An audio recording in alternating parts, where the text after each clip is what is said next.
बेगूसराय व भागलपुर नाथनगर मामले में अश्विनी चौबे ने नीतीश कुमार से मांगा इस्तीफा। संवेदनहीन बुद्धिहीन हो गए हैं नीतीश कुमार, मौत पर लगा रहे हैं ठहाके, इन्हें दे देना चाहिए इस्तीफा। बिहार में जारी सियासी घमासान के बीच आज बृहस्पतिवार को बक्सर सर्किट हाउस पहुंचे भाजपा के कद्दावर नेता केंद्रीय राज्य मंत्री सह बक्सर सांसद अश्विनी कुमार चौबे। उन्होंने बिहार में गिरती कानून व्यवस्था पर कड़ा प्रहार करते हुए बोले कि संपूर्ण बिहार में अपराध बढ़ गया है। बिहार में संवेदनहीन मुख्यमंत्री है, जहां पत्रकारों से बात कर रहे थे हंसते हुए और ठहाके देते हुए।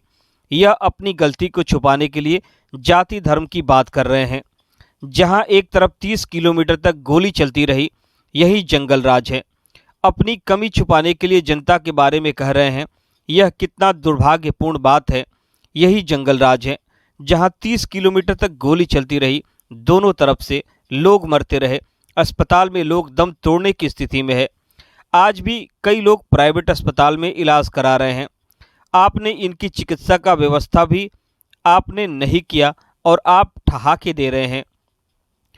हंस करके जनता के सामने क्या कर रहे हैं? इनकी बुद्धि मारी गई है, इनका विवेक शून्य हो गया है, संवेदनहीन मुख्यमंत्री हो गए हैं। इनको तुरंत इस्तीफा दे देना चाहिए।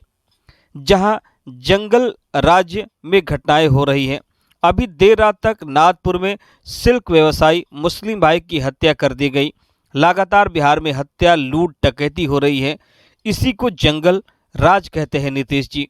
नीतीश जी, याद करिए, जनता आपको उखाड़ फेंकेगी। मुझे लगता है जिस प्रकार से लगातार हत्याओं का दौर चल रहा है, संपूर्ण बिहार आज त्राहिमाम कर रहा है, त्रस्त है लोग, और राज्य का मुख्यमंत्री इस प्रकार से, मतलब मैं समझ नहीं सकता हूँ।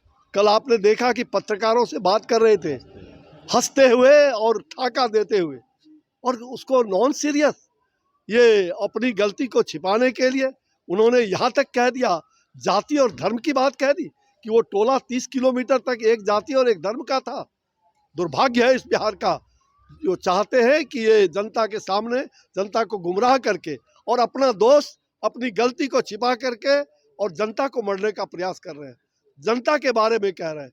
ये कितना दुर्भाग्यपूर्ण स्थिति है। नीतीश जी, यही जंगल राज है। 30 किलोमीटर तक गोली चलती रही, दोनों तरफ लोग मरते रहे, अस्पताल में लोग दम तोड़ने की स्थिति में, आज भी कई लोग प्राइवेट इलाज करा रहे हैं।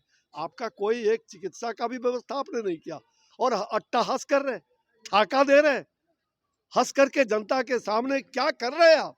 इनकी बुद्धि मारी गई है, इनका विवेक शून्य हो गया है, संवेदनहीन मुख्यमंत्री है। इनको तुरंत इस्तीफा देना चाहिए।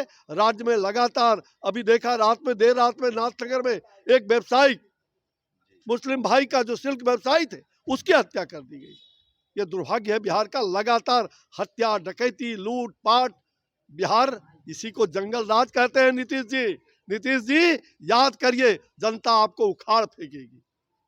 पूरा पता करिए, जरूर झंझट कोई किया अभी तक ये, अब देखिए तो पता ही करना है। क्या ऐसा तो नहीं कि सरकार बदली है तो सरकार बदलते हुए रुख को देखते हुए सब चीज को देखा जाएगा, अभी कुछ कहना उचित नहीं है, लेकिन एक एक चीज को देखना बहुत जरूरी है कि ऐसा क्यों हुआ और वो कैसे जा रहा था और किस प्रकार से इस तरह से कोई कर रहा है, कहाँ से कौन निकला। तो हर चीज को वहाँ के सर, ये जो 4 लोग थे, एसपी भी हैं, सारे सब कुछ देख रहे हैं। एक की तो हत्या हो गई और बाकी जो कुछ भी है वो सबको, तो जो कुछ भी एक एक चीज़ को देख रहा है, और उसमें जिन लोगों को तेज़ी से काम नहीं करना था, क्यों नहीं कोई काम किया, ये भी देखने के लिए तो कुछ लोगों को तो सस्पेंड भी किया है। आज ही हमको जानकारी दी है 7 लोगों के बारे में, लेकिन हमने पूरा उसके लिए विस्तृत चर्चा की है। और कल ही जब इसकी थोड़ी, जो अखबारों के माध्यम से पता चलता है ना भाई, अखबार या आप लोगों के ये माध्यम से, टेलीविज़न वगैरह के माध्यम से जो कुछ भी पता चलता है, तो उसी के हिसाब से हमने पूछ लिया था तुरंत कि क्या हुआ है भाई। आरोप तो लगा उसके रहे बाद थे कहा कि नहीं देख रहे हैं हम लोग, ये कर रहे हैं, वो सब सारी बातें, लेकिन की आपको हमने पूरा इस तरह की मीटिंग घटना बुलाया। आप आरोप पहली घटना हुई है, और नहीं खासतौर से देखिए, आपने इस जनता तरह की राज्य से बात कहा आप है। जानते हैं कि किस तरह से लोगों को सचेत किया हुआ है। आप जरा गौर करिए, हम तो सब जब से काम करने का मौका मिला है तो याद कर लीजिए पुरानी चीज़ों को देख करके कि इस तरह की बातें ज़्यादा कभी नहीं हुई हैं, लेकिन जान ये कोई ना कोई जो किया जा रहा है इसका मतलब तो बहुत साफ है। इसलिए एक एक चीज़ को और अलर्ट होकर के देखना पड़ेगा। और वैसे तो पूरे तौर पर हर जगह सब चीज़ों को देखा जा रहा है, और जहाँ से हम लोगों ने कर दिया है कि अब पुलिस का तो जिम्मेवारी हमने दे दिया है कि साहब इसको काम करना है। याद है ना, जब पहली बार हमको मौका मिला तो बच्चे जो सुबह पढ़ते थे तो हमने मॉर्निंग सवेरे ही बुला करके बैठ करके और सबके गार्जियंस को बुलाया, सबके टीचर्स को बुलाया कि कैसे हुआ। तो रात में ही पुलिस का हर जगह पर ड्यूटी, किडनैपिंग को ताकि रोकने के किसी लिए तरह का कोई काम नहीं हो, इस तरह की बात। तो वही करते हुए उसी समय से हमने ये सब काम शुरू करवाया है। तब